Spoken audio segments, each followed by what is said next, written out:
Alright folks, today we're diving into a classic comfort food favorite, meatloaf. First things first, let's talk about the equipment you'll need. Now let's focus on the loaf pan. Alright, let's gather our ingredients for this delicious meatloaf. You'll need 2 pounds of ground beef, 2 large eggs, and 4 tablespoons of ketchup. Don't forget 2 tablespoons of Worcestershire sauce and 2 teaspoons of Dijon mustard. Next we have 4 cloves of minced garlic, or you can use 1½ teaspoons of garlic powder. Add 1 teaspoon of salt and ½ a teaspoon of freshly ground black pepper. You'll also need 1 teaspoon of dried sage, ½ a cup of diced sweet onion, and ½ a cup of breadcrumbs or oats. Now for the meatloaf sauce, you'll need ½ a cup of ketchup, 6 tablespoons of light brown sugar, 2 teaspoons of Dijon mustard, and ¼ teaspoon of ground nutmeg.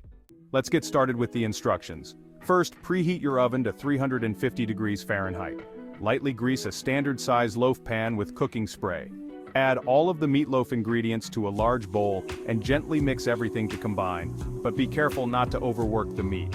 Add the meat mixture to the loaf pan and gently pat it into an even layer. Bake for about 30 minutes. Meanwhile, make the meatloaf sauce by combining all the ingredients in a bowl. Once the meatloaf has baked for 30 minutes, remove it from the oven and spread the sauce on top.